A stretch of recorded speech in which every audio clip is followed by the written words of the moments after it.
Chowmein তো আশা করি আপনারা অনেকবারই বানিয়েছেন, বাট একবার এই পদ্ধতিতে বানিয়ে দেখুন। এটা এতটাই সহজ বানানো, যদি সব রেডি থাকে তাহলে আপনারা এটাকে বানিয়ে নিতে পারবেন মাত্র 10 মিনিটের মধ্যেই। এছাড়াও রেসিপিটা পারফেক্টলি করার জন্য সাথে থাকবে অনেক tips and tricks. By the way, আমি শেফ অতনু, আপনারা দেখছেন অতনুর রান্নাঘর। আর আজকে আমাদের রেসিপি প্রন গার্লিক নুডলস। তাহলে এটা বানানোর জন্য আমি এখানে নুডলস নিয়ে নিয়েছি। আমি এখানে যে নুডলসটা নিয়েছি সেটা উইদাউট এগস। আপনারা চাইলে কিন্তু উইথ এগ নুডলসও নিয়ে নিতে পারেন। মার্কেটে কিন্তু দুটোই অ্যাভেলেবেল, তাই আপনাদের যেটা পছন্দ সেই অনুযায়ী নিয়ে নেবেন। এবার এটাকে আমি ডাইরেক্টলি বয়েল করে নেবো। তার জন্য জল দেখুন আমি আগে থেকেই ফুটিয়ে নিয়েছি, যেটার মধ্যে ডাইরেক্টলি আমি চাউমিনটাকে দিয়ে দিচ্ছি। এটা দেওয়ার সাথে সাথে কিন্তু আপনাদের এটাকে মেশাতে হবে না, জাস্ট এইভাবেই রেখে দিন, কোনোরকমভাবে না মিশিয়ে। তাহলে দেখবেন এটা আর ভাঙবেও না আর আপনি ছেড়েও যাবে। বাট বয়েল করার সময় আপনাদের দিয়ে দিতে হবে স্বাদ মতো নুন আর 1 চা চামচ ভিনিগার। তারপর একটা কাঁটা চামচের মাধ্যমে এইভাবে এটাকে হালকাভাবে মিশিয়ে নিন। দেখতেই পাচ্ছেন এটা এখন সফটও হয়ে গেছে, একদম ভালোভাবে বয়েলও হয়ে যাচ্ছে। এই প্রসেসে করলে দেখবেন একটাও চাউমিন আপনাদের ভাঙবে না। এবার এটা পারফেক্টলি বয়েল হয়েছে সেটা কিভাবে বুঝবেন? জাস্ট এইভাবে হাতে নিয়ে এইভাবে প্রেস করলেই দেখবেন একদম কমপ্লিটলি এটা আলাদা হয়ে যাচ্ছে। বাট একদম এটাকে সফট করবেন না। এবার একটা জালির মাধ্যমে এটাকে আমি তুলে নিচ্ছি।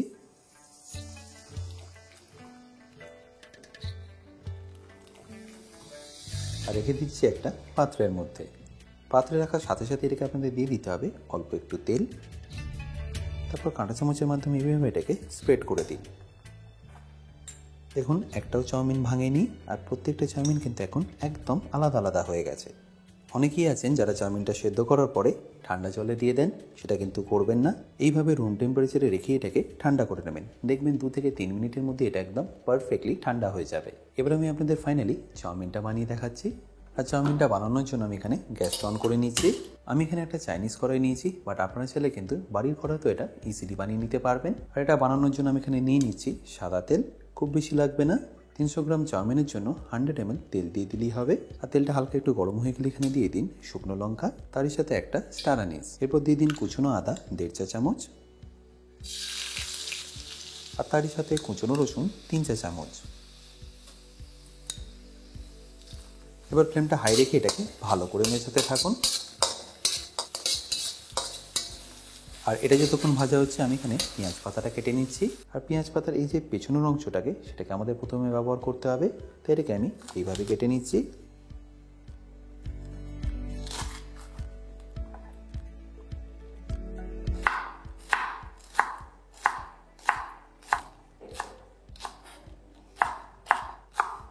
আর এর যে গ্রিন পার্টটা আছে সেটাকে আমরা পরে কেটে ব্যবহার করে নেবো। আর এপাশে দেখুন রসুন আর আদাটা এখন বেশ অনেকটাই ভাজা হয়ে গেছে, তাই এবার ডাইরেক্টলি আমি পেঁয়াজ পাতাটা এখানে দিয়ে দেবো। আপনারা যদি পেঁয়াজ পাতা না পান আপনারা কিন্তু এখানে পেঁয়াজও ব্যবহার করতে পারেন। সেক্ষেত্রে আপনার পেঁয়াজটাকে একদম পাতলা পাতলা করে স্লাইস করে তারপরে ব্যবহার করতে হবে।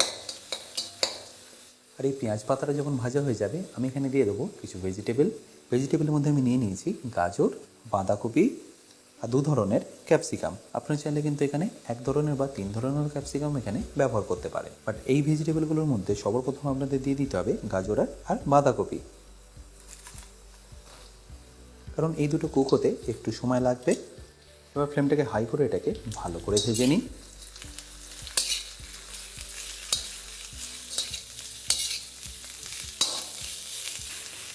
এটা ভাজার সময় আপনাদের দিয়ে দিতে হবে স্বাদ মতো নুন, যাতে এর মধ্যে থেকে ময়েশ্চারটা খুব তাড়াতাড়ি বেরিয়ে আসে। দেখতেই পাচ্ছেন এখন এগুলো বেশ ভালো করে ভাজা হয়ে গেছে। এই স্টেজে আমি এখানে দিয়ে দিচ্ছি চিংড়ি মাছগুলো। আমি এখানে 300 গ্রাম চিংড়ি মাছ নিয়ে নিয়েছি, যেগুলোকে আমি ভালো করে ধুয়ে পরিষ্কার করে নিয়েছি। আমি এখানে একটু ছোটো সাইজেরই চিংড়ি মাছ নিয়েছি, আপনারা চাইলে কিন্তু একটু বড়ো সাইজেরও চিংড়ি মাছ নিয়ে নিতে পারেন। আর চিংড়ি মাছটা দেওয়ার পরে আপনাদের হাই ফ্লেমে এটাকে মিশিয়ে নিতে হবে।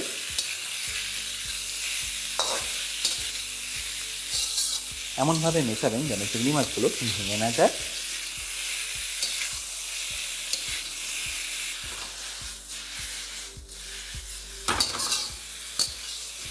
এবার চিংড়ি মাছগুলোকে হালকা একটু কালার এসে গেলে আপনাদের এখানে দিয়ে দিতে হবে ক্যাপসিকামগুলো। তবে সেটাকে একবার ভালো করে মিশিয়ে নিন। চিংড়ি মাছ অনেক জায়গায় দেখবেন আগে থেকে ভেজে তারপরে ব্যবহার করা হয়, আর আমি এখানে একসাথেই করলাম যাতে চিংড়ি মাছের ফ্লেভারটা আপনারা কমপ্লিটলি পান। এবার এর মধ্যে আমি মিশিয়ে দেবো কিছু সস। তার মধ্যে প্রথমেই দিয়ে দিচ্ছি ডার্ক সয়া সস 1.5 চা চামচ, রেড চিলি সস দিয়ে দিন 1.5 চা চামচ, এরপর টমেটো কেচাপ যাবে 2 চা চামচ, তারপর দিয়ে দেবো অয়েস্টার সয়া সস 2 চা চামচ। এই সসটা যদি আপনারা বাজারে না পান, লিঙ্ক আমি ডেসক্রিপশানে দিয়ে রাখছি, অ্যামাজন থেকে সেটা আপনারা ইজিলি কিনে নিতে পারবেন। এরপর দিয়ে দেবো 1 চা চামচ ভিনিগার, সাথে অবশ্যই দিয়ে দেবেন স্বাদ মতো নুন, অল্প একটু ব্ল্যাক পেপার পাউডার, সামান্য চিনি, ওই ধরুন 1-3 চামচ মতো। তারপর সবশেষে দিয়ে দেবো অল্প একটু এমএসজি। যদি এটা আপনারা পছন্দ না করেন তাহলে এটাকে আপনারা স্কিপ করতে পারেন। ওই সব কিছুকে আমি ভালো করে একবার মিশিয়ে নেবো।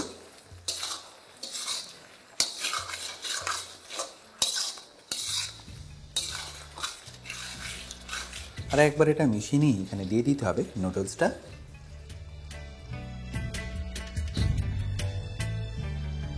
ব্যাস, এবারই সব কিছুকে মিশিয়ে নিলে আপনাদের রেসিপি কিন্তু একদম পারফেক্টলি রেডি। আমি এটাকে প্রন দিয়ে করলাম, আপনারা চাইলে এটাকে কিন্তু এগ বা চিকেন দিয়েও করে নিতে পারে। আর এটা মেশানো হয়ে গেলে আপনারা এটাকে গার্নিশ করে নিন অল্প একটু পেঁয়াজ পাতা দিয়ে।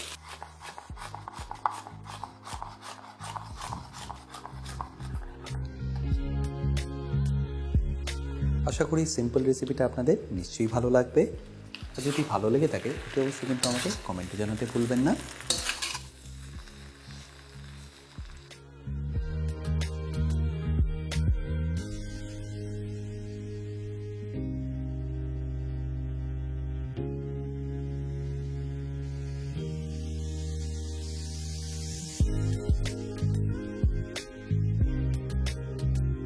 বাই দ্য ওয়ে, আমি শেফ অতনু, আপনারা দেখছিলেন অতনুর রান্নাঘর। দেখা হচ্ছে আপনাদের সাথে একটা নতুন রেসিপি নিয়ে নেক্সট এপিসোডে। ভালো থাকবেন, সুস্থ থাকবেন।